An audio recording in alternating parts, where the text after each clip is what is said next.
Nah, kemudian apakah kita salah untuk merongrong negara? Tidak salah, karena negara ini bukan turun dari langit.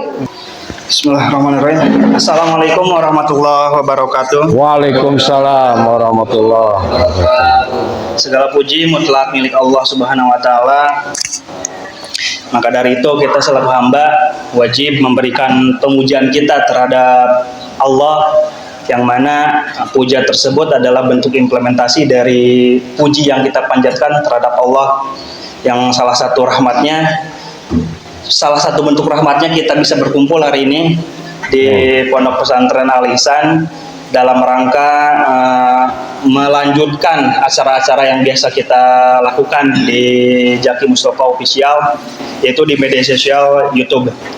Salawat serta salam semoga tetap terlimpah curah kepada baginda besar kita, yakni Nabi Muhammad SAW, kepada keluarganya, sahabatnya, tabi'in tabi'at, dan semoga sampai kepada kita selaku umatnya yang insya Allah masih ada dalam koridor yang sama dalam menyuarakan dan memperjuangkan sunnahnya. Alhamdulillah kita hari ini bisa melaksanakan kembali program podcast dengan tema Islam dan Negara. Mungkin dari rekan-rekan Pondok Pesantren Al Ihsan, para santri belum tahu konsep apa yang diusung oleh YouTube Zaki Mustafa Official. Konsep yang diusung itu atau tema yang diusung itu adalah Islam dan Negara, yang mana Islam dan negara ini bila dijabarkan banyak konsep lagi yang akan diusung.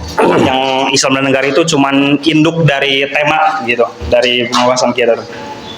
Selebihnya saya selaku host dan mewakili tim Zaki Mustafa Official mengucapkan teramat sangat terima kasih yang banyak kepada Pondok Pesantren Al Ihsan, kepada Kiai Haji SM Toha, pada AATEP selaku penanggung jawab Ponpes Al Ihsan ini, yang mana sekarang saya meminta ke AATEP untuk memberikan sedikit sambutan atas keleluasaan yang diberikan kepada kami tim Zaki Mustafa Official.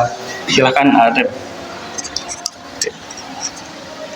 Assalamualaikum warahmatullahi wabarakatuh. Waalaikumsalam warahmatullahi wabarakatuh. Yang kami hormati Kang Zaki dan seluruh kru dan tim yang kami hormati, Kang Haidar selaku host pada acara podcast kali ini, dan seluruh para audiens, para saudara-saudari, ada saudari ya, para teman-teman dan mustamiin, mustamiat semua, para pemirsa Zaki Mustafa Official yang sama-sama menyimak. Alhamdulillah pada kesempatan kali ini kami kedatangan saudara-saudara kami dari tim Zaki Mustafa Official, sebagaimana tadi disampaikan oleh Kang Haidar, yang akan mungkin sharing sharing kepada kami dan juga kepada rekan-rekan sekalian dan seluruh pemirsa YouTube Zaki Mustafa Official terkait tema Islam dan negara mungkin ya.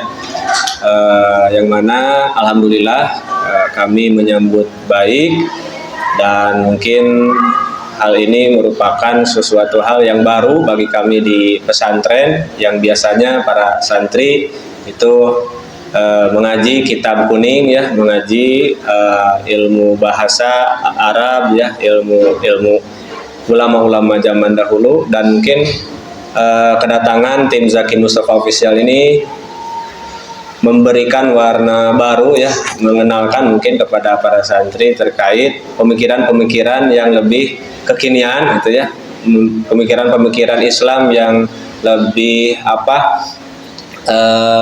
sesuai dengan realita kondisi saat ini. Terkadang kan ketika mengkaji kitab-kitab para ulama di pesantren itu ya kita hanya sekedar mengkaji saja, mengamalkannya bingung juga gitu. Seperti itu.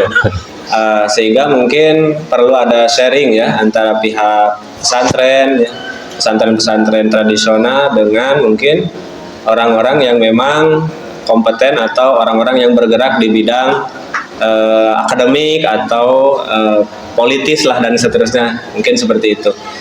Sekali lagi kami ucapkan terima kasih banyak atas silaturahminya dan juga keilmuan yang akan nanti disampaikan. Mungkin kami menunggu dan kami berikan keleluasaan kepada seluruh tim Zaki Mustafa Official, terutama kepada Kang Zaki yang akan menyampaikan materi, dan mohon maaf mungkin apabila ada kekurangan, kehilapan. Mudah-mudahan silaturahmi kita, podcast kita kali ini bisa memberikan manfaat khususnya untuk kita dan umumnya untuk para pendengar sekalian. Itu saja mungkin yang dapat kami sampaikan. Assalamualaikum warahmatullahi wabarakatuh. Waalaikumsalam warahmatullahi wabarakatuh.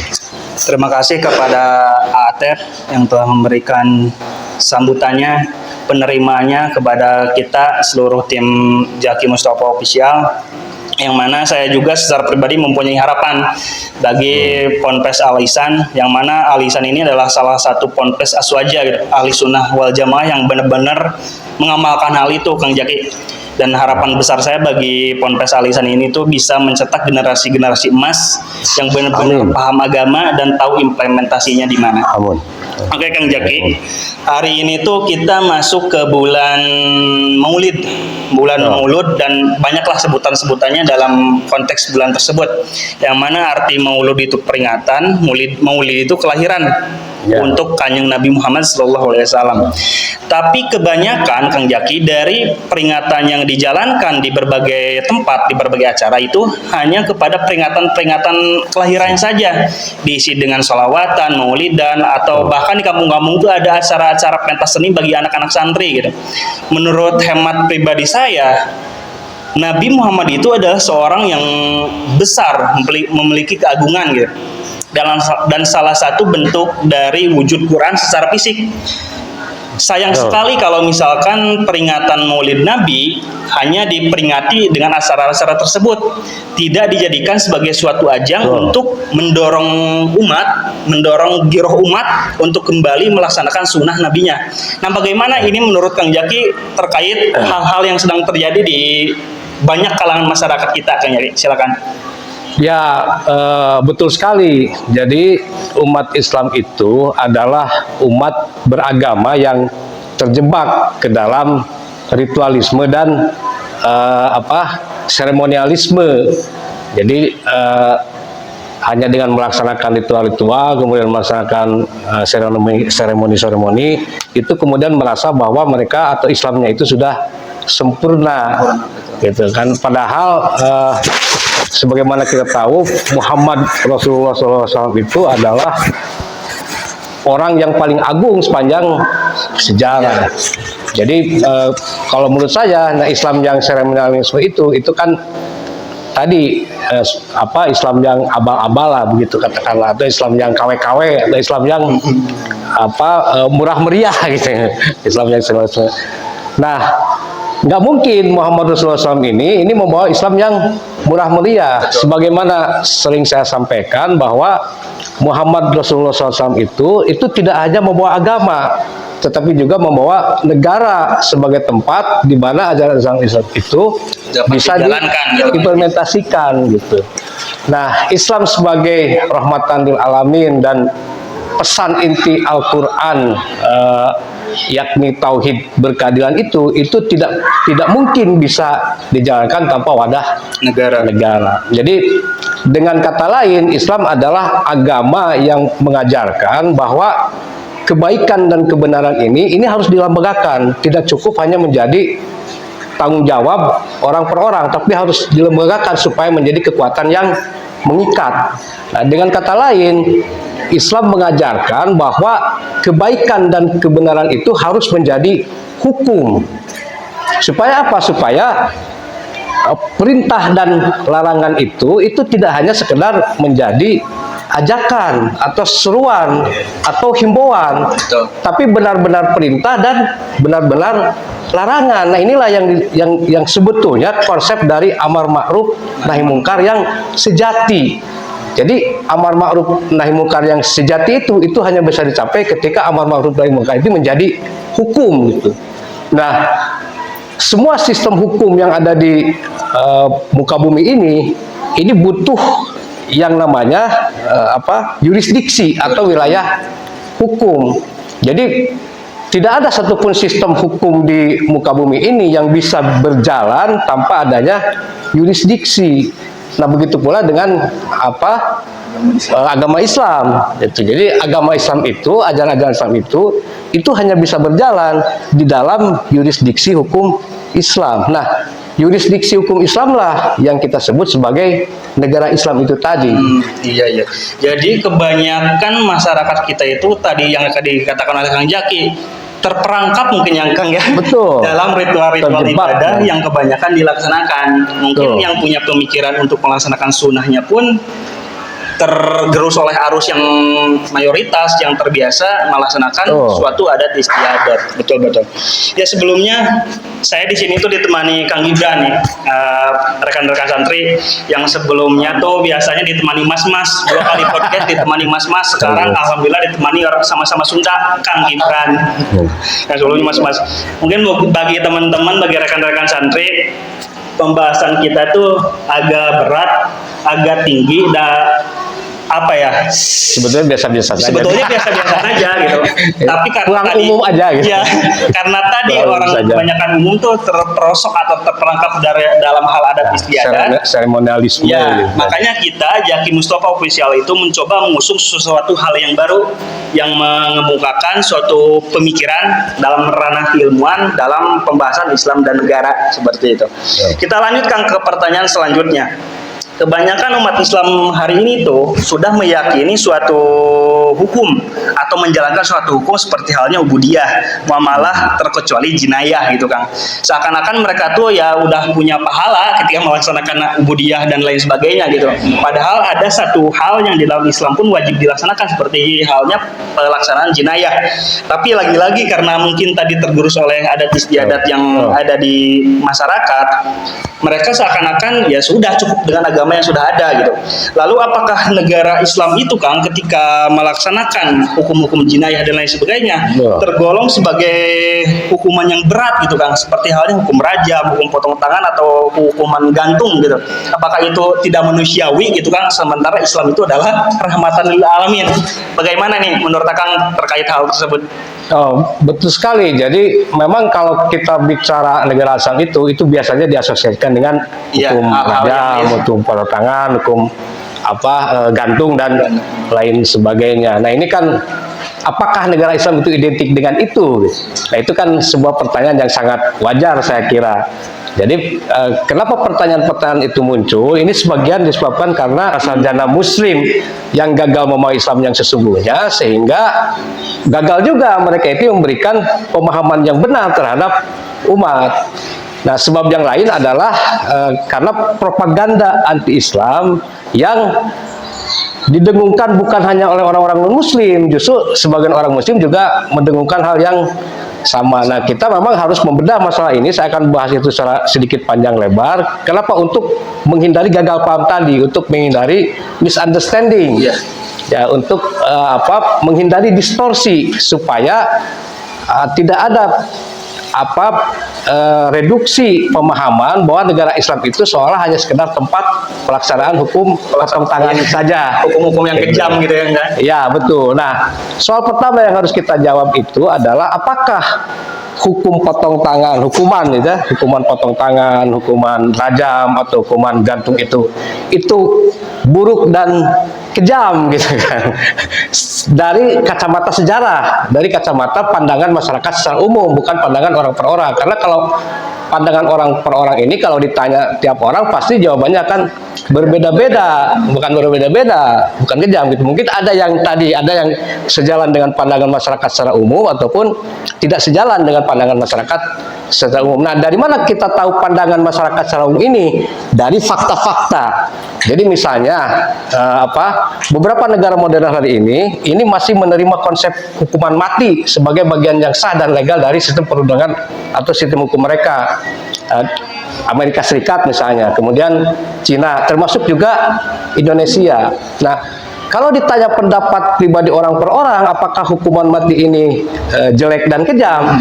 Jangankan masyarakat awam, gitu kan, akademisi atau pakar hukum juga pasti punya pandangan yang berbeda-beda. Tetapi fakta-fakta itu kan mencerminkan pandangan masyarakat secara umum, gitu. Artinya apa? Fakta bahwa Amerika Serikat hari ini masih menerima atau masih menjalankan hukuman mati itu menunjukkan bahwa masyarakat Amerika secara umum masih menganggap bahwa hukuman mati itu masih dibutuhkan itu. Nah, sama halnya juga dengan negara kita. Nah, jadi soal menghukum orang ini atau soal menghukum kriminal itu cara menghukum orang ini seringkali juga dianggap bagian yang penting soal cara itu, gitu ya.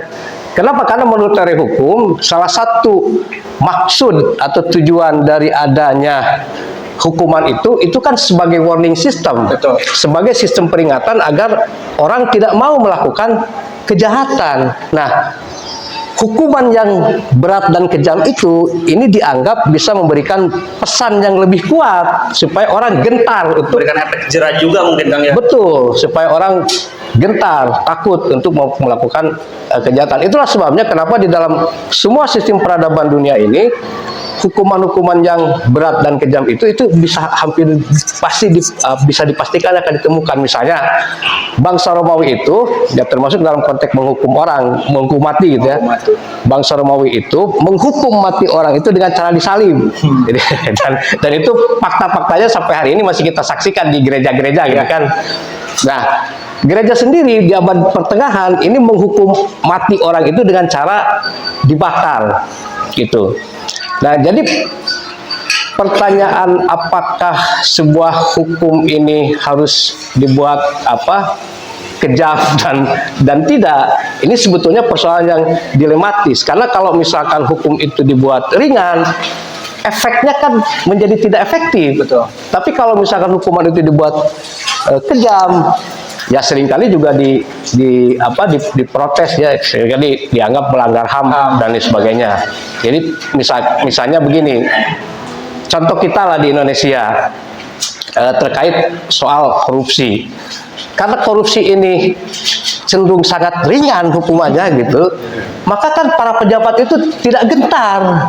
Malah makin banyak ya Kang ya. Malah makin banyak, tidak gentar, makin ketagihan, tidak gentar untuk melakukan korupsi. Nah, sementara misalnya di negara Cina ini mungkin lebih baik, karena dia Karena mereka menghukum koruptor itu dengan hukuman mati. Nah, kalau kita bercermin ke negara Cina misalnya, maka hukuman potong tangan itu mungkin masih dianggap kurang memadai, gitu kan.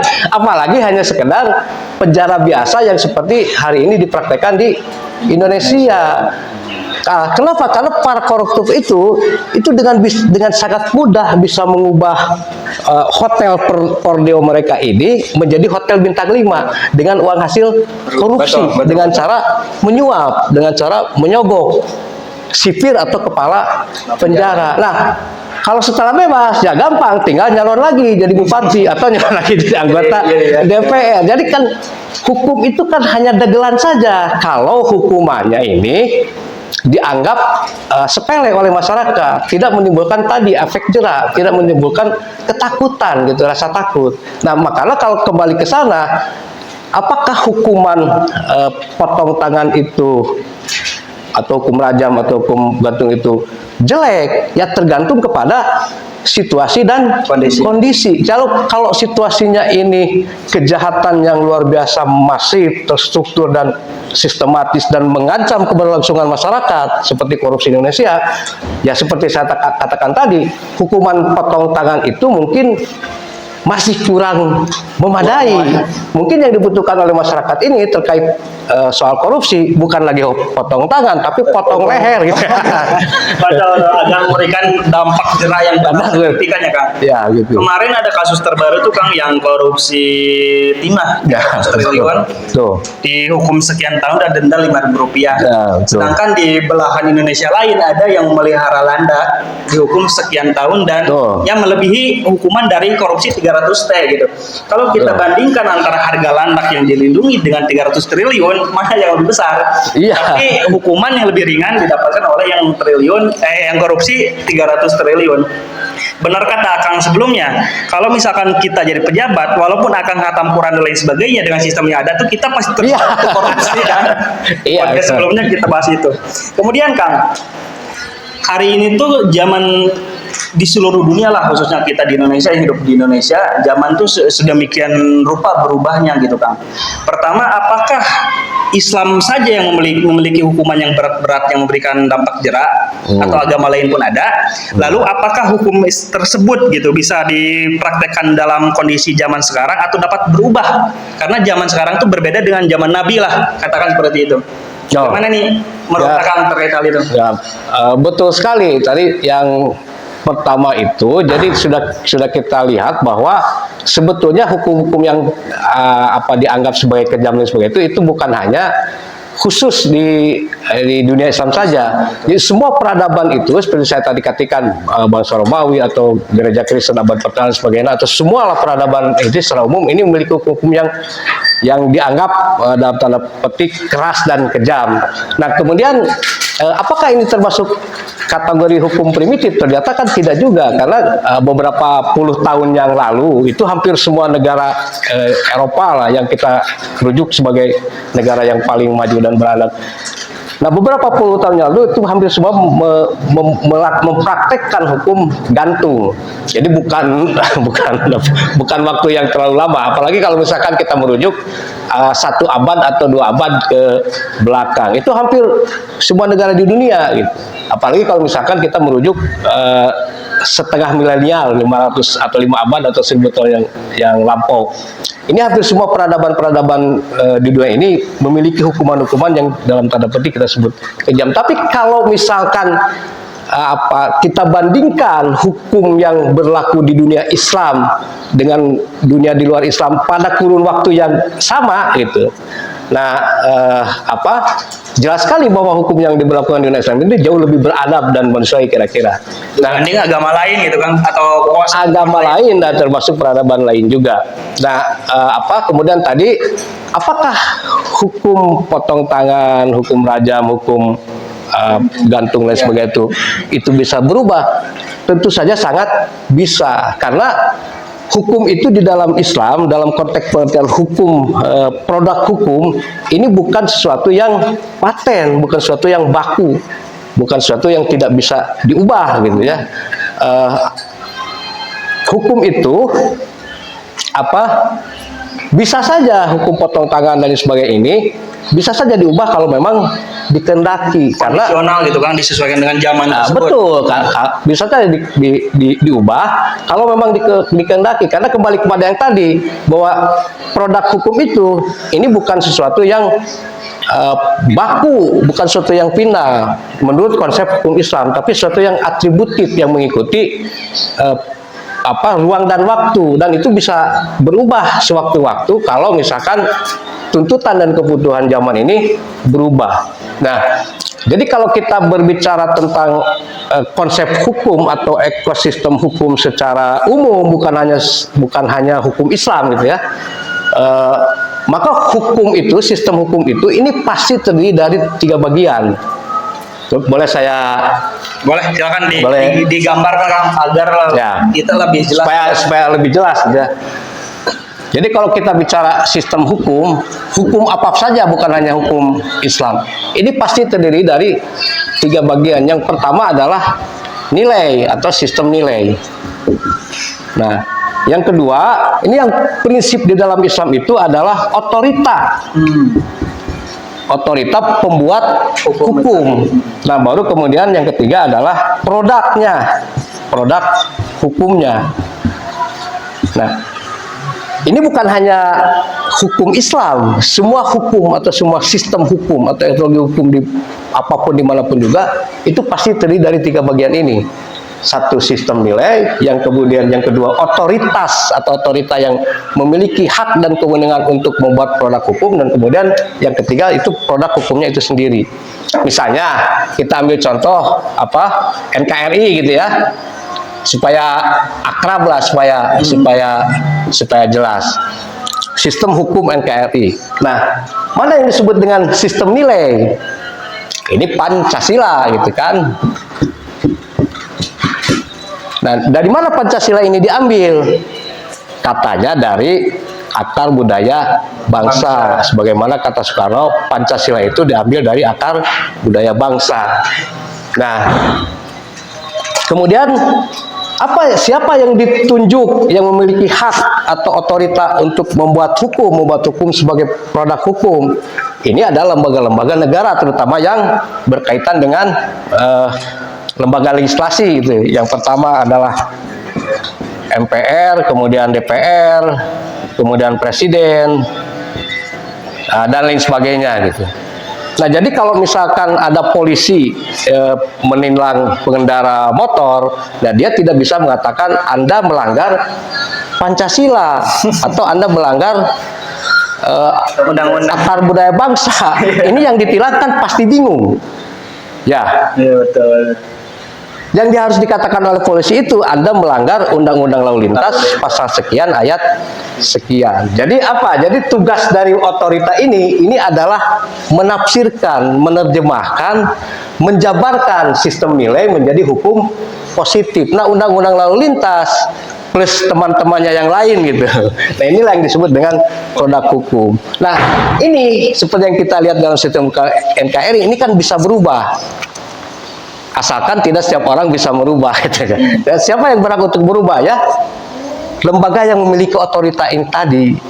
Nah, jadi ini itu apa? Tidak hukum mati gitu kan. Dia bisa berubah, hanya harus dilakukan oleh orang yang atau oleh institusi yang memiliki kewenangan dan hak untuk merubah, termasuk memproduk. Nah, sebetulnya Islam pun sama persis gitu. Islam pun sama persis.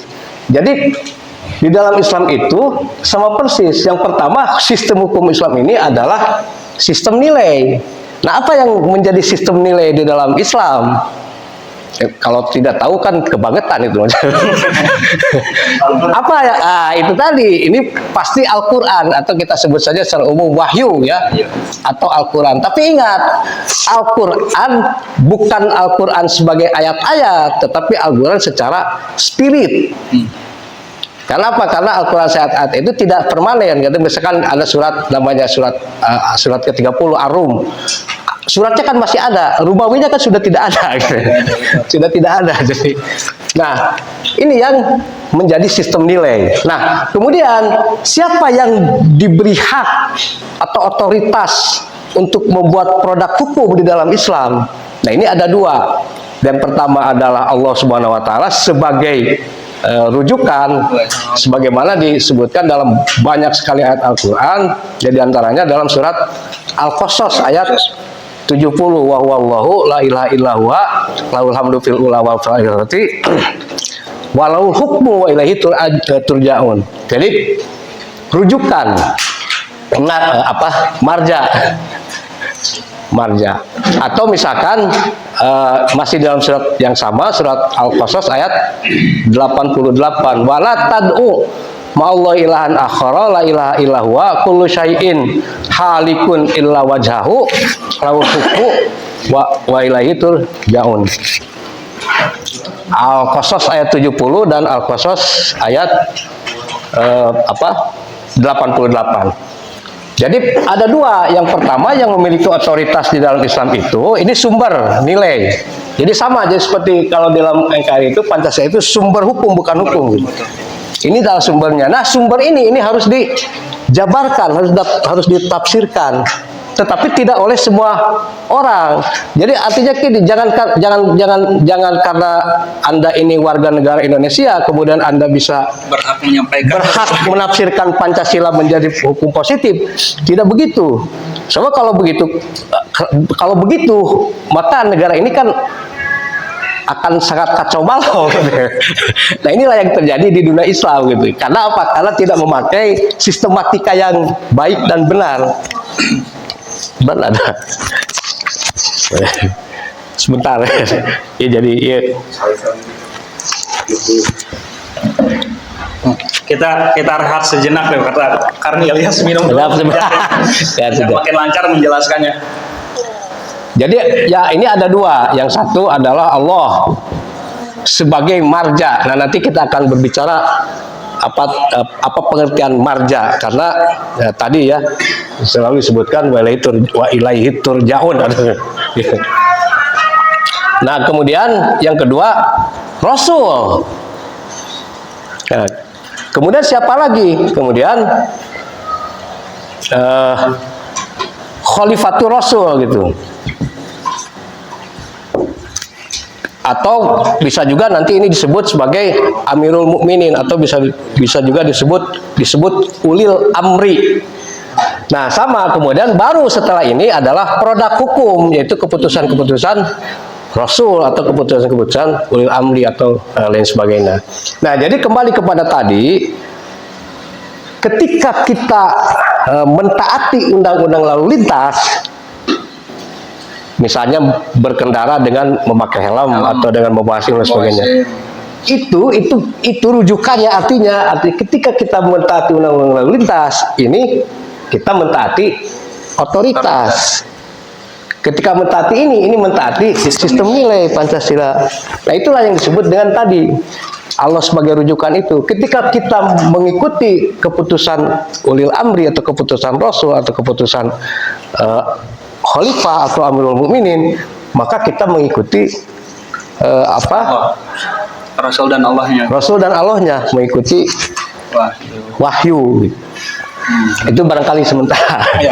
Jadi benar sekali Kang, ketika misalkan ada orang ditilang di jalan, Anda melanggar akar bangsa ini, orang benar akan kebingungan gitu ya. Beda halnya dengan ketika misalkan Islam, ketika kita melanggar hal apapun sama dengan kita melanggar Allah dan Rasulnya. Mungkin ini sistem nilai dari dua hukum yang berbeda. Sedangkan ini tuh benar seperti yang kita sering bahas di podcast sebelumnya, bahwa ini tuh bisa menjadi suatu solusi bagi kecarut-marutan negeri kita hari ini, karena sistem Islam tuh punya nilai sakral yang benar-benar Nah itu nancep gitu di hati para penganutnya. Sebelum kita masuk ke pertanyaan sebelumnya, apakah Atep mau ngasih pandangannya terkait apa yang dijelaskan oleh Kang Jaki nih? Ini baru setengah nih, udah sekencang ini Kang Ibran. Apakah Atep mau memberikan pandangannya? Silakan. Gimana ya?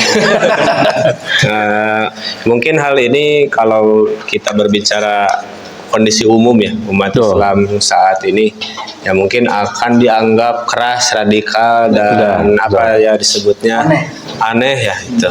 Karena ketika kita ingin misalnya mengedepankan sistem Islam seutuhnya diamalkan, ya karena mungkin ada juga yang berpendapat, termasuk yang kita kaji juga, bahwa yang mendirikan negara ini kan para ulama juga itu, yang paham tentang syariat Islam gitu. Makanya kok bisa misalnya ketika ingin menegakkan tadi ya aturan Allah itu misalnya disebut radikal atau disebut pemberontak dan sebagainya. Itu pandangannya seperti apa?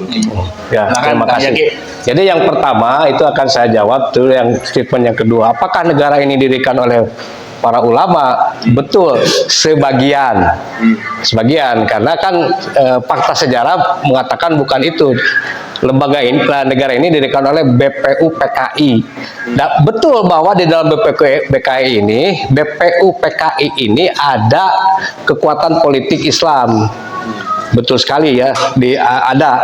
Tetapi bukan satu-satunya kekuatan. Jadi ada lagi kekuatan nasionalis sekuler dan kekuatan komunis yang bersama-sama bergabung di situ. Jadi ini artinya apa ya? Dan itu sebetulnya ideologi yang menyatu gitu Kang ya. Sebetulnya kompetisi. Iya, jadi silakan berkompetisi, dan faktanya kita kalah. Umat Islam itu kalah. Itu fakta sejarah yang tidak bisa dibantah. Nah, kemudian seperti saya pernah bahas dulu di podcast yang kedua, kompetisi ini diulangi lagi tahun 55 melalui Dewan Konstituante sama, dan kalah juga sama gitu ya. Jadi tidak benar kalau dikatakan negara ini diproduk dari hasil ulama. Ulama itu berjuang, semua ulama itu berjuang untuk menegakkan negara Islam. Ulama bangsa Indonesia ini semuanya berjuang untuk menegakkan, hanya kalah secara realitas politik, kalah secara kekuatan. Jadi yang lahir dari BPUPKI ataupun lain dari Dewan Konstituante itu, yang kemudian nanti dinasah sama dekret presiden, itu bukan negara Islam seperti yang dicita-citakan oleh para ulama. Itu faktanya gitu, fakta sejarahnya. Jadi saya tidak mengarang-arang, tidak mengada-ngada. Ini bisa dicek secara terbuka melalui keilmuan yang disepakati oleh semua. Nah, begitupun ini. Jadi ini bukan radikalisme. Saya kan berbicara teori hukum secara terbuka secara umum, bahwa beginilah, bukan hanya NKRI atau bukannya Islam atau bukan hanya yang ada dikit. Semua sistem hukum itu pasti begini. Pasti akan terdiri dari tiga bagian gitu ya. Sebagai sistem nilai hukum itu, sebagai otorita, siapa yang memiliki otorita menerjemahkan sistem nilai ini menjadi produk hukum positif, ini berlaku semua. Nah, hanya yang terjadi di dunia ulama atau dunia Islam hari ini ketidaktahuan, karena hal ini adalah praktek. Jadi misalkan praktek di dalam sejarah. Jadi apakah misalkan kalau kita bertanya hari ini, apakah MUI, Kiai, Ajengan, Ustadz memiliki hak untuk membuat produk hukum Islam? Sama sekali tidak. Jangankan ulama-ulama yang hidup hari ini, Imam Hanafi, Imam Maliki, Imam Syafi'i, Imam Ahmad bin Hanbal juga tidak memiliki hak. Jangankan para imam madhab, para sahabat yang hidup sejaman dengan Rasul sekalipun, yang langsung belajar kepada Nabi sekalipun, itu tidak memiliki hak untuk membuat produk hukum kalau dia tidak menjabat sebagai khalifah atau Amirul Mukminin. Kan tidak ada dalam sejarah. Nah, artinya beda antara ilmu sebagai hukum sebagai ilmu dengan hukum sebagai istilahnya otorita untuk membuat produk hukum. Itu berbeda. Kalau sebagai ilmu ini bisa dipelajari oleh siapa saja, tapi soal produk hukum itu tidak bisa. Sama seperti hanya di dalam sistem NKRI. Kalau Pancasila ini secara ilmu itu boleh dipelajari oleh siapa saja, di perguruan tinggi juga boleh profesor atau mempelajari. Tetapi apakah para profesor ini berhak untuk membuat undang-undang? Tidak, sama sekali tidak berhak. Jangankan warga Indonesia biasa, ya saya juga warga Indonesia, apakah saya berhak menafsirkan Pancasila? Ya tidak bisa. Karena hak itu tidak ada pada saya sebagai warga negara, tidak ada pada profesor ahli hukum di perguruan tinggi. Hak itu hanya ada di DPR. Walaupun kita tahu misalkan di DPR ini banyak koruptor, banyak orang tolol yang sama sekali tidak mengerti hukum.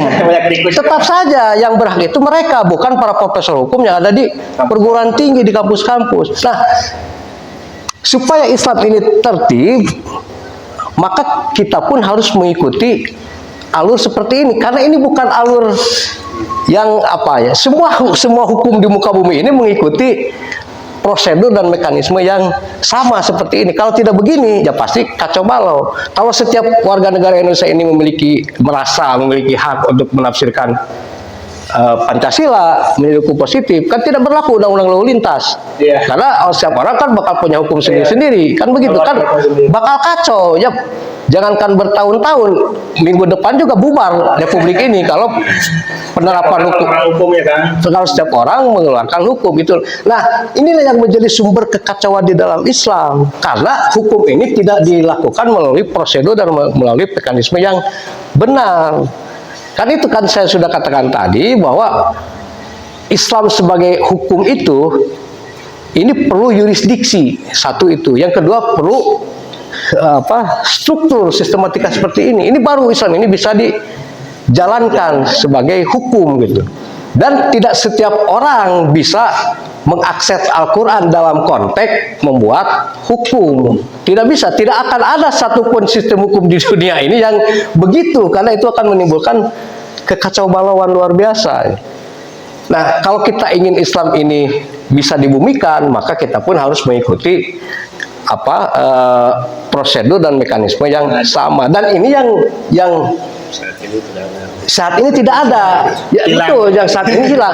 Yang ini pernah dipraktekkan. Tidak ada sahabat itu yang berani-berani membuat hukum. Kan nggak ada.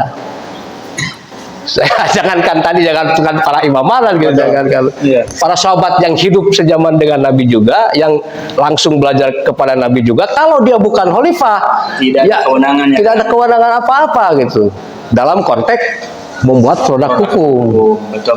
Bagaimana Atep? Apakah sudah puas dengan jawaban Kang Jaki? Jangan puas. Tadi itu kalau Atep- kalau puas itu membuat orang berhenti berpikir. Ya, itu jadi bahan rujukan bagi kita semua Atep di tim Jaki Mustofa Official. Ketika ada yang bertanya apakah sudah puas, pasti dihantam lagi sama Kang Jaki. Jangan puas, terus bertanya gitu. Agar Terus kita menumbuhkan punya pikiran moto kita. belajar sampai mati. Gitu. Betul. Itu nanti kita bagikan itu apa? Kita ada souvenir juga, stiker nanti buat rekan-rekan santri di sini. Ya, Bagaimana Atep? tentu saja tidak puas ya.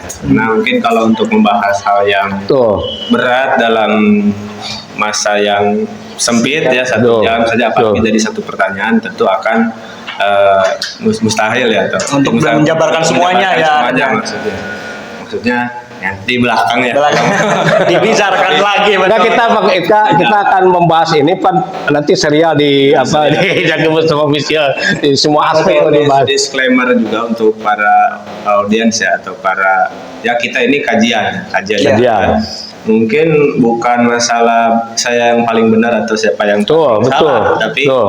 silahkan mungkin kalau mungkin ada apa ya, ada yang suka atau ada yang tidak ya. suka. Yang sependapat, yang tidak sependapat. Yang dijelaskan oleh Kang Jaki mungkin sebagian saya kurang serak, sebagian saya Tuh. itu mungkin hal yang wajar. hal yang wajar.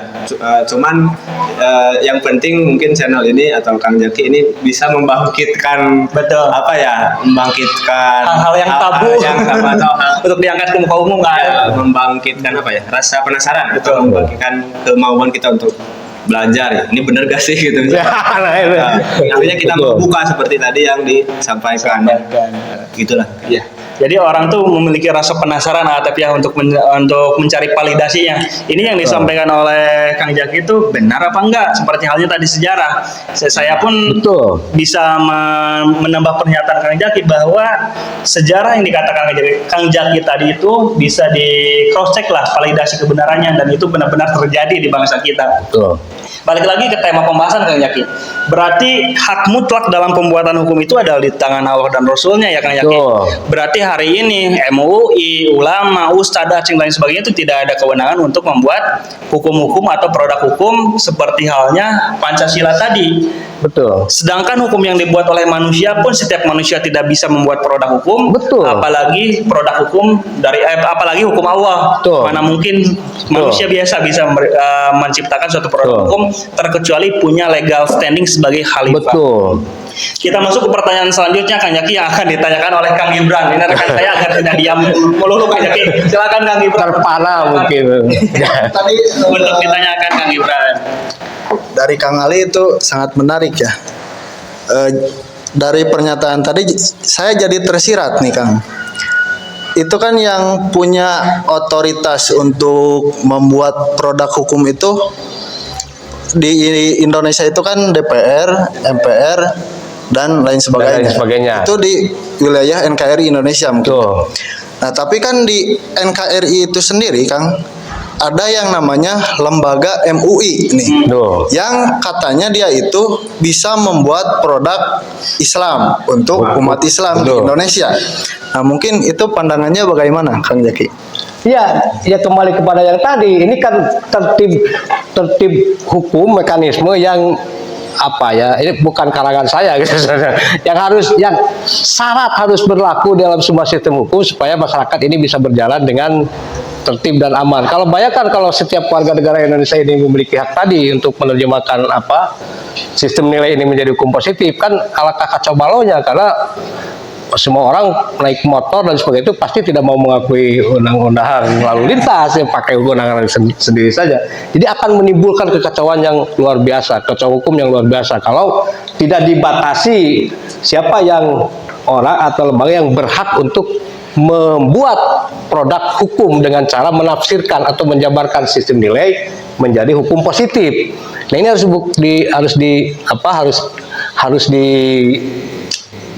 dibatasi, karena kalau tidak begitu maka akan terjadi kekacauan hukum. Nah, Islam pun sama, Nah, kenapa hari ini terjadi kekacauan hukum dalam Islam? Karena tidak jelas siapa. Kalau sumber hukumnya itu kan jelas. Ada wahyu, ada Al-Quran. Hari ini siapa yang memiliki otoritas? Tidak jelas. Nah, karena tidak jelas itulah maka kemudian setiap orang, apalagi tadi MUI, kemudian mungkin ada ajengan juga atau aceng di kampung mana itu bikin hukum, di kampung yang lain juga bikin hukum, langsung mengaset penetapan siapa yang beri otoritas atau memberi hak bagi dia untuk melakukan itu, karena itu kan harus ada otoritasnya. Harus ada otoritas. Kenapa DPR atau MPR dan Presiden itu memiliki otoritas untuk berhukum? Karena ini diatur di dalam hukum, yaitu Undang-Undang Dasar yang memberikan kepada mereka ini kewenangan dan otoritas untuk membuat produk hukum. Jadi tidak serta-merta. Nah, kita pun sama. Kenapa Allah itu kenapa Rasul itu memiliki otoritas? Karena diberi otoritas oleh Allah. Misalnya di dalam surat An-Nur ayat 51, wa makana qaulal mu'minina idza du'u ilallahi war rasuli liyahkuma bainahum ayyaqulu sami'na wa ata'na. An-Nur ayat 51. Wa ulaika humul muflihun. Nah, jadi apa? Jadi kembali mungkin itu jawaban saya. Sekaligus saja. Jadi setiap sistem hukum yang ada di muka bumi ini, bukan hanya Islam atau Pancasila, semua itu pasti terdiri dari tiga ini. Tetapi ininya bisa berbeda-beda gitu, bisa berbeda-beda. Misalkan dalam sistem NKRI itu sistem nilainya adalah Pancasila, lembaga otoritasnya DPR, MPR, dan lain-lain. Produk hukumnya undang-undang, itu Perda, Perpu dan lain sebagainya. Dan dalam Islam pun sama. Nah, apa yang membedakan? Tadi yang membedakan itu rujukan. Jadi kalau misalkan di dalam sistem hukum Pancasila mentaati undang-undang lalu lintas itu sama dengan mentaati undang-undang dasar, sama dengan mentaati Pancasila, sama dengan hidup di dalam akar budaya bangsa. Yang jadi soal apa? Yang jadi soal tidak ada surga dan neraka di sini, tidak ada pahala dan dosa. Anda membayar pajak itu yang mentaati undang-undang pajak. Mentaati undang-undang pajak itu artinya mentaati undang-undang dasar. Mentaati undang-undang dasar itu artinya mentaati Pancasila. Mentaati Pancasila itu mentaati akar budaya bangsa. Ya sudah, selesai. Kan tidak ada kesananya. Ada kesananya apa? Nggak ada lagi. Sudah saja sampai di sana. Itu disebut dengan rujukan. Itu kan marja tadi. Nah, dalam Islam pun sama, mentaati keputusan Amirul Mukminin itu, mentaati keputusan Khalifah itu sama dengan mentaati keputusan Rasul, sama dengan mentaati keputusan atau hukum Allah. Nah, bedanya apa? Bedanya kalau di dalam sistem hukum Islam ada kesananya, yaitu pahala dan dosa. Nah, di sini kan tidak ada. Nah, jadi kalau misalkan dikatakan apakah sistem hukum Islam itu tadi hasil karya ulama, ya tanyakan saja masalah apa pahalanya membayar pajak. Tanyakan hukum Indonesia. Kan kalau betul itu. Nah ini harus. Jadi saya tidak mengajarkan radikalisme, tidak. Saya hanya mengajarkan atau logika hukum saja. Karena ini kan berlaku secara universal. Itu kan pilihannya terserah kepada Anda gitu. Tetapi kalau Islam ini ingin dijadikan sebagai hukum, seperti saya tadi katakan bahwa ajaran Islam itu adalah ajaran yang harus dilembagakan, harus punya kekuatan yang mengikat, bahwa amar ma'ruf nahi munkar itu harus diwujudkan dalam bentuk hukum. Nah, inilah konsekuensinya gitu. Ya pilihannya kan terserah kepada ya kawan-kawan sekalian mau memilih hukum yang sama gitu. Atau mau memilih hukum yang mana itu kan terserah. Berarti balik lagi kan, mau memilih hukum Indonesia yang nggak ada surga dan nerakanya, atau hukum Islam yang ada surga dan nah itu kan terserah. Jadi dulu itu para ulama itu berjuang sekuat tenaga supaya negara ini adalah menjadi negara Islam. Itu terbukti dalam sejarah. Tetapi karena kita menyepakati aturan main yang demokrasi itu, yang harus 3/4 harus mayoritas itu, maka kita sebetulnya kalah. Jadi mereka itu telah berjuang, tapi hasilnya belum tercapai, belum sesuai keinginan umat Islam. Itu. Ya menarik sekali nih Kang Ali membuka wawasan baru terhadap kita ya, yang mana banyak orang menganggap pembicaraan ini tuh aneh gitu ya. Tadi dikatakan radikal gitu ya. Memang banyak orang juga mengatakan ya, yang pertama tadi dibahas juga tentang hukum rajam tadi, potong tangan tadi. Itu banyak yang bilang, oh Islam itu Tidak berperkemanusiaan. iya, Islam itu tidak berperi kemanusiaan gitu. Islam itu melanggar HAM. Islam itu identik dengan kekejaman gitu. Nah, mungkin tadi sudah dijawab melalui pernyataan dari Kang Jaki. Ya, saya tambahkan sedikit. Jadi itu kan produk hukum. Jadi produk hukum ini bisa berubah karena itu bukanlah yang prinsip. Jadi Kang masih ya. Jadi itu bukan yang prinsip. Jadi Islam itu, para ikhwan sekalian, Islam itu adalah prinsip-prinsip, bukan juknis, bukan hal-hal yang bersifat teknis. Itulah, jadi Muhammad Rasulullah SAW itu ini tidak mengajarkan juklak dan juknis. Inilah kita lihat kenapa para murid Rasulullah SAW yang mulia seperti Abu Bakar As-Siddiq, Umar bin Khattab, Utsman bin Affan, Ali radhiyallahu anhum, mereka semua ini tidak pernah berdebat, tidak pernah ribut urusan furu'iyah. Tidak pernah. Mereka semua itu sibuk untuk memperjuangkan Islam sebagai prinsip-prinsip. Nggak pernah ribut soal uluhiyah. Nah, soal kebiasaan pribadi, tata cara peribadatan secara pribadi, ini masing-masing semua berbeda.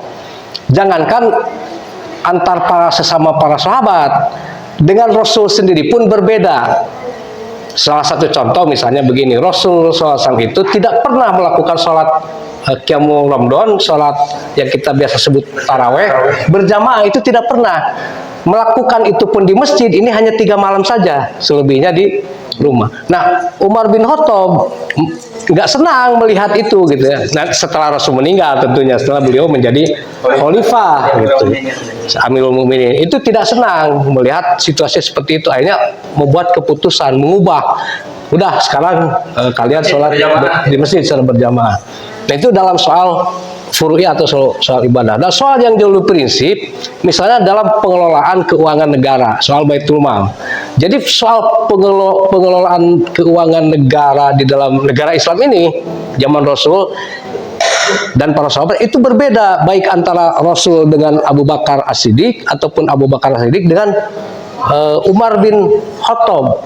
Jadi yang mendirikan Baitul Mal pertama di dalam sejarah ini bukan Muhammad Rasulullah, bukan Abu Bakar, tapi Umar alaihissalam setelah berkonsultasi juga dengan banyak sahabat yang lain, akhirnya memutuskan untuk mendirikan Baitul Mal di dalam negara Islam. Nah, seperti yang dikatakan oleh para sarjana barat dan sebagainya, inilah salah satu keputusan yang paling penting di dalam negara Islam yang baru berdiri itu, yaitu mendirikan Baitul Mal. Ini tidak hanya sekedar mengubah struktur pemerintahan negara Islam, tapi mengubah juga seluruh struktur masyarakat muslim pada waktu itu menjadi lebih powerful, sehingga dalam 10 tahun kepemimpinan Umar ini seluruh imperium Persia ini takluk ke dalam Islam. 3/4 imperium Romawi itu takluk ke dalam Islam. Nah, berbeda pengelolaan keuangan negara zaman Umar bin Khattab dengan zaman Abu Bakar As-Siddiq, dengan zaman Rasul. Itu jauh berbeda. Nah, kenapa Umar berani melakukan itu? Ya karena Umar ini tidak belajar teknis, tidak belajar Umar itu belajar prinsip-prinsip dari Rasulullah SAW, sehingga dia berani dan tidak ada yang menyalahkan, dan semua orang mengapresiasi gitu, dan lahirnya lembaga Baitul Mal dalam tadi di dalam pemerintahan Islam dalam negara Islam, yang kemudian membuat negara Islam ini menjadi luar biasa powerful. Ya, sangat menarik sekali ya. Jadi tadi dikatakan bahwa bahkan Umar bin Khattab sendiri itu tidak mengikuti teknis, bahkan membuat gerakan baru gitu, yang belum pernah diajarkan oleh Nabi Muhammad SAW pada waktu zaman Nabi gitu. Jadi sebagaimana tadi dikatakan, itu pun bisa dilakukan sekarang ya Kang ya. Oh iya, Jadi betul. pasti kondisional gitu kalau teknisnya gitu. Betul, jadi tadi saya tambahkan sedikit. Jadi samalah seperti di semua, bukan hanya Islam, ini semua sistem hukum dimanapun juga, produk hukum itu pasti semuanya bersifat temporer. Dia pasti akan berubah sesuai dengan tuntutan dan kebutuhan zaman. Nah, masalahnya siapa yang berhak itu saja. Jadi siapa yang berhak untuk merubah hukum, yaitu lembaga-lembaga yang memiliki otoritas tadi. Nah, dalam hal ini pun sama. Jadi hukum-hukum seperti hukum rajam, hukum potong tangan, hukum dan sebagainya itu bisa dirubah, tetapi tidak semua orang muslim bisa merubah itu. Yang bisa merubah itu adalah otoritas yang memiliki hak dan tanggung jawab, kewenangan untuk melakukan itu. Jadi syaratnya untuk bisa hukum ini berubah itu ininya dulu harus ada gitu, otoritas ini harus ada. Nah, ini bukannya dalam sistem hukum Islam, di semua sistem hukum yang ada di dunia itu pasti begitu. Tidak ada produk hukum yang bersifat paten, mati, primitif atau apa baku gitu ya, pasti bisa berubah. Tetapi cara merubahnya ini juga harus melalui mekanisme dan cara yang benar. Jadi dulu ini saya kasih ilustrasi lagi salah satunya. Jadi semua sholat besar di dalam Islam itu pasti diawali dengan sholat, baru kemudian dilanjutkan dengan khutbah. Kan Idul Fitri kan begitu, Idul Adha kan begitu. Kenapa sholat Jumat terbalik? Kenapa khutbah dulu baru sholat? Nah, di zaman Rasul itu sholat dulu baru khutbah.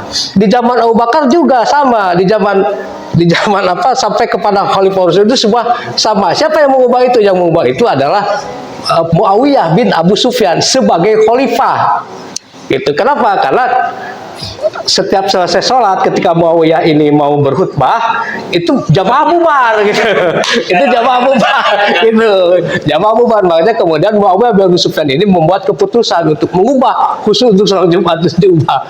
Itu menurut sejarah. Jadi hal-hal seperti itu kan biasa di dalam tadi Umar, seperti halnya Umar mengubah sholat tarawih dari munfarid menjadi berjamaah. Kemudian nanti Muawiyah mengubah pelaksanaan sholat khutbah sholat Jumat dari sholat dulu baru khutbah menjadi khutbah dulu baru sholat. Nah, itu hal-hal yang di dalam hukum Islam ini biasa terjadi. Tetapi yang mengubahnya nah itu yang jadi persoalan. Dan kalau sekarang ya ngapain juga mau diubah, karena kan tidak berjalan hukum potong raganya juga gitu. Iya, tidak ada implementasinya ya Kang. Ya. Jadi kita juga tidak bisa sewenang-wenang ya Kang ya mengubah suatu hukum itu sendiri. Kita harus punya otoritas tadi gitu ya. Apakah kita itu memang sebagai khalifah atau kita itu sebagai Amirul Mukminin gitu ya Kang ya. Baru kita bisa merubah hukum itu sendiri gitu ya. Karena terkadang gini juga Kang. Banyak orang mungkin mengira bahwa hukum itu sesuatu yang final gitu ya. Kalau sudah ditetapkan A, ya sudah A gitu. Mau 10 tahun kemudian tetap A gitu, gak bisa diubah gitu, karena itu sudah menjadi sebuah produk hukum gitu. Nah, mungkin tadi kita sudah mendapat wawasan baru nih bahwa hukum itu bersifat kondisional, tergantung pada zamannya gitu ya, tergantung pada kebutuhan gitu. Hanya tinggal siapa yang bisa merubah hukum tersebut. Tuh. Artinya begini saya tambahkan. Artinya semua sistem hukum itu harus dilaksanakan secara kafah, tidak hanya bagian-bagiannya saja. Jadi kalau misalkan Indonesia itu tidak punya sistem nilai, tidak punya otoritas, ya nggak mungkin punya produk hukum.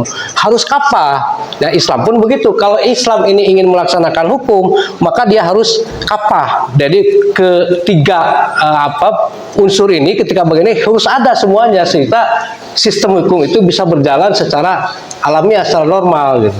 Kalau tidak ada salah satu, ini menjadi hukum yang abnormal. Jomplang ya. Ya, jomplang dan abnormal, pelaksanaannya jadi kacau balau. Akan abnormal karena tidak lengkap unsur-unsurnya. Jika kayak sepeda gitu, rodanya tidak ada satu, yang nggak bisa jadi sepeda yang normal, jadi sepeda yang abnormal. Jadi supaya Islam ini bisa dilaksanakan sebagai hukum secara kafah, maka seluruh bagian-bagian yang dibutuhkan itu harus ada. Barulah kemudian mekanisme ini bisa berjalan gitu. Nah mungkin ini penonton udah pada puyeng ya Kang. dari tadi mungkin sudah banyak menerima pernyataan tapi belum kita kasih kesempatan buat nanya nih Kang. Siap. Mungkin ada dari penonton yang udah muncul banyak pertanyaan di kepalanya nih. Bisa diungkapkan sekarang dari rekan-rekan sekalian.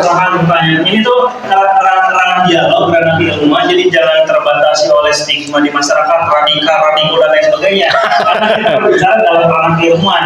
Dalam ranah keilmuan, keliaran berpikir itu harus dibangun. Silakan bertanya sebanyak mungkin dalam konteks pertanyaan sistem hukum Islam dan sistem hukum manusia.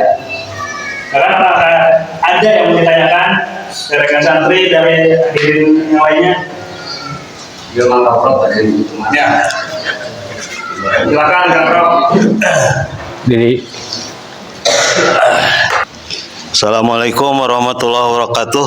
Waalaikumsalam. Terima kasih dikasih kesempatan.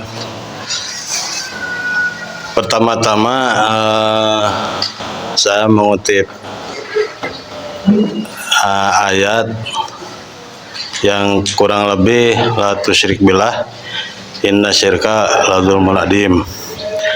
Terus yang kedua ada ayat lain wa man lam yahkum bima anzalallah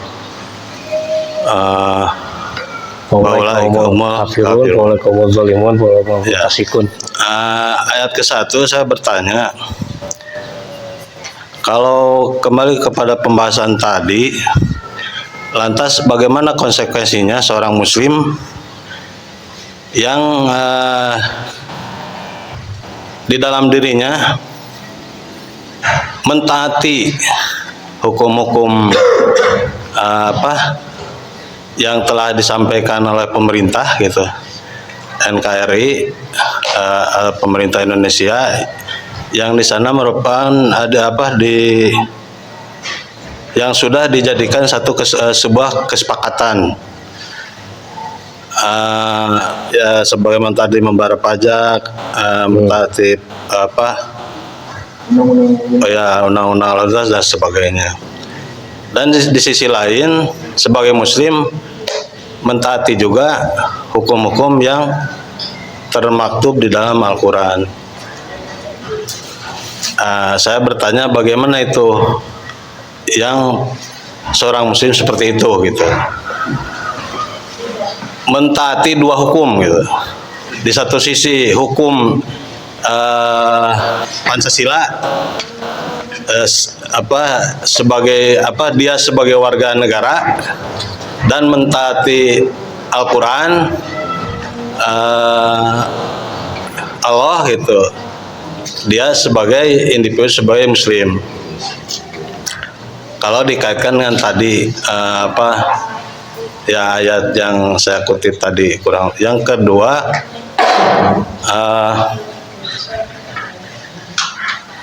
ayat terkait wa malam yakum itu menyambung tadi pertanyaan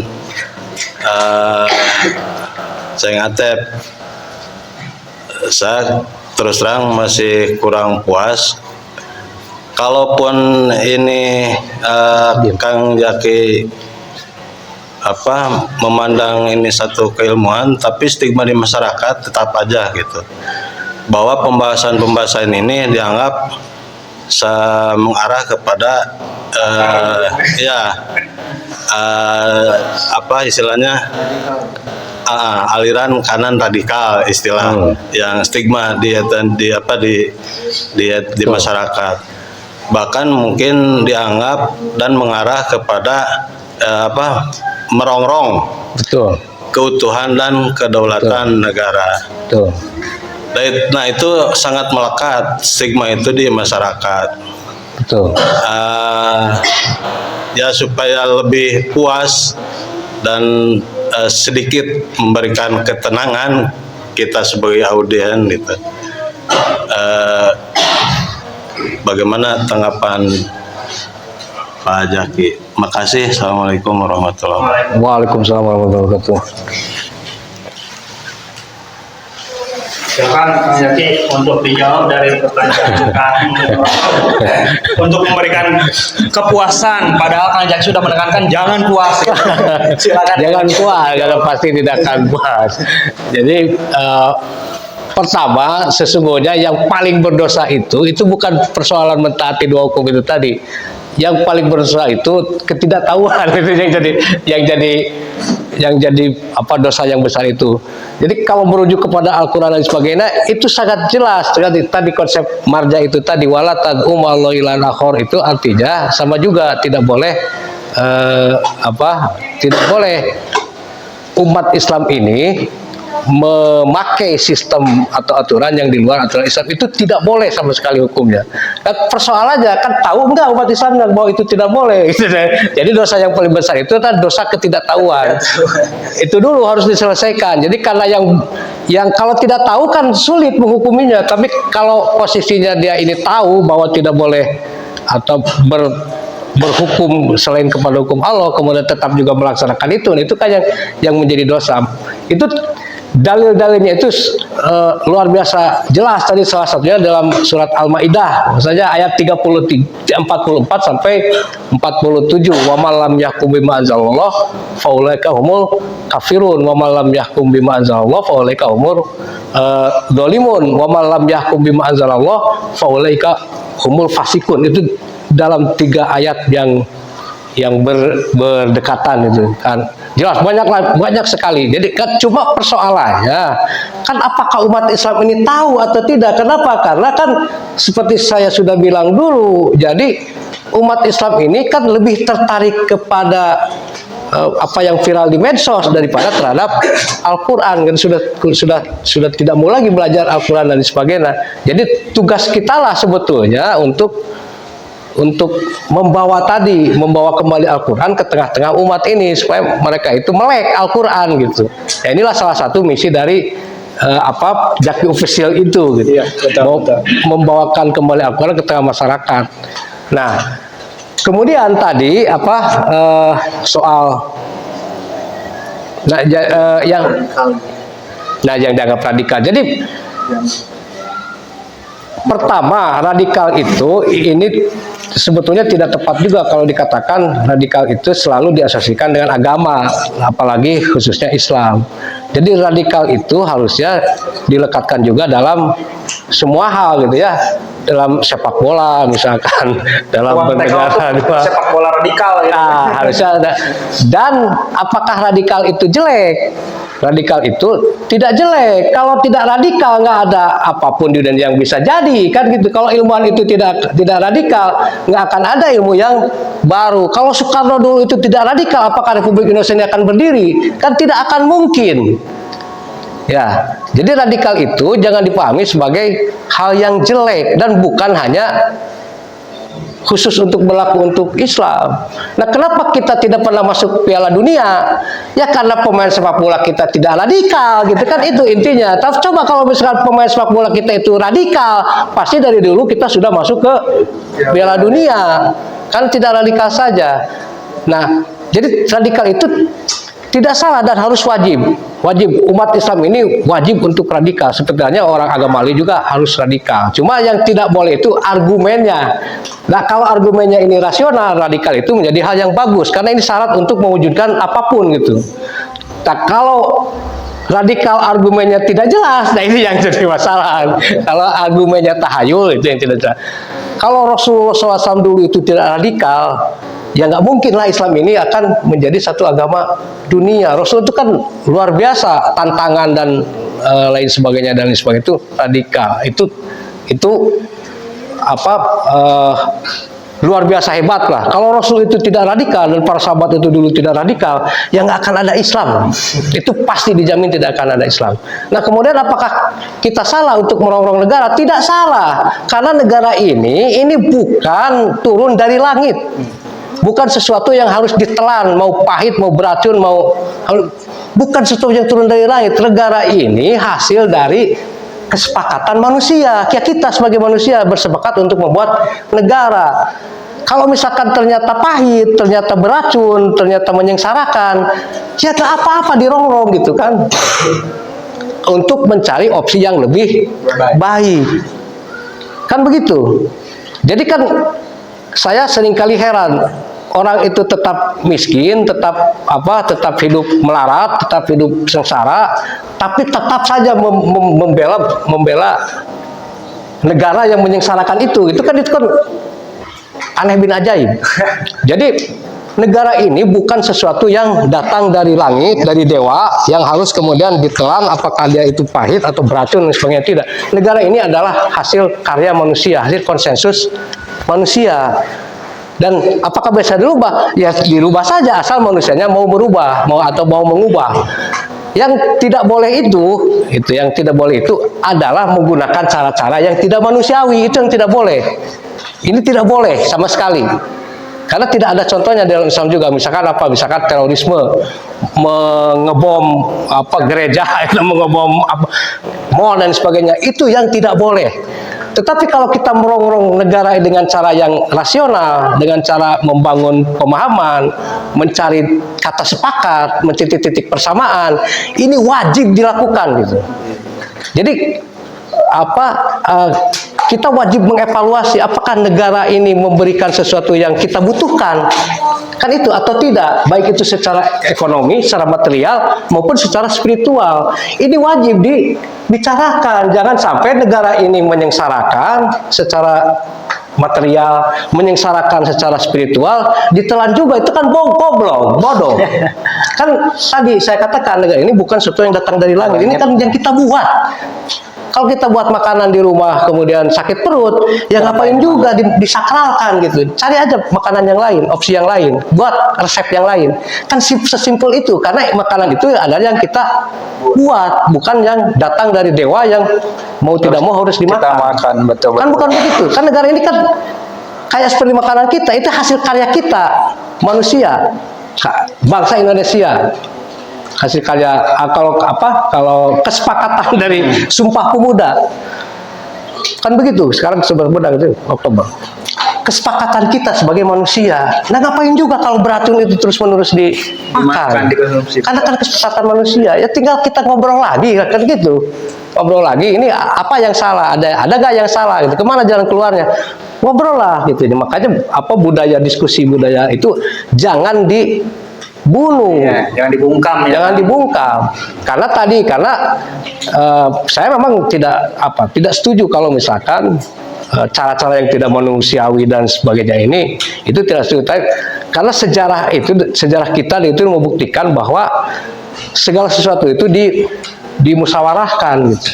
Apakah itu melalui BPPKI ataupun melalui badan atau lembaga konstituante, kan kita selalu melakukan musyawarah. Jadi tidak ada yang sakral. Yang namanya NKRI, yang namanya RIS, yang namanya apapun itu adalah perbuatan atau karya kita sebagai manusia. Tidak ada yang sakral.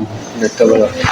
Jadi ada beberapa poin yang bisa digarisbawahi. Radikalisme dalam berpikir itu adalah suatu hal yang wajar. Yang tidak boleh itu adalah radikalisme dalam bertindak seperti halnya terorisme dan lain sebagainya, Kang. Dalam upaya menyuarakan Islam yang keseluruhan, Islam yang kapah gitu, Kang.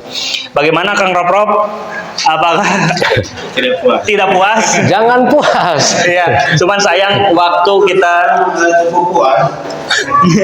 cukup puas, alhamdulillah. Mungkin pertanyaannya bisa disimpan dulu buat pertemuan di pesantren selanjutnya.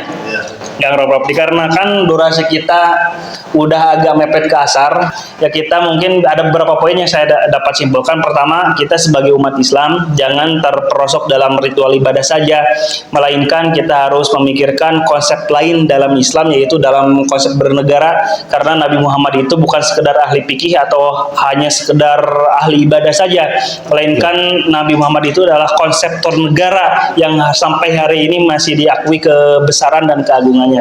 Poin selanjutnya yaitu ketika kita masuk ke ranah berpikir, jangan terlalu takut dengan stigma yang ada di masyarakat. Karena perlu saya tekankan sekali lagi, seperti halnya YouTube Zaki Mustafa Official ini tuh mengangkat hal-hal yang kurang dikenal masyarakat dalam ranah keilmuan dan dalam ranah pemikiran, tidak ada ranah makar, tidak ada keinginan untuk menegakkan syariat Islam secara barbar lah ya Kang ya, Oh, seperti terorisme dan lain sebagainya.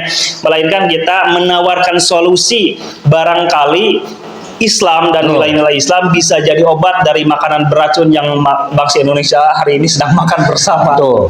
Mungkin untuk kesempatan kali ini cukup sekian. Sekali lagi saya ucapkan terima kasih kepada Ponpes Alisan ATEP yang telah memberikan keleluasaan bagi tim Jaki Mustafa Official. Titip salam juga buat Mang Aceng dari kita semua. Ucapan terima kasih juga dari kita semua telah memberikan keleluasaan.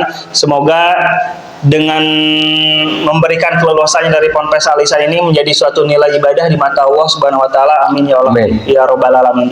Ketemu lagi insya Allah di acara selanjutnya yang mana kita akan safari dakwah kebar keliling ke pondok-pondok pesantren dalam skala kecil Garut dan dalam skala nasionalnya insya Allah kalau ada umur dan rezeki kita akan terbang ya Kang ya ke sana kemari untuk safari dakwah. Insya Allah semoga ada rezeki dan umurnya. Cukup sekian hadirin sekalian semuanya, audiens semuanya dan para penonton Jaki Mustafa Official. Wabillahi taufiq hidayah. Wassalamualaikum warahmatullahi wabarakatuh. Waalaikumsalam warahmatullahi wabarakatuh.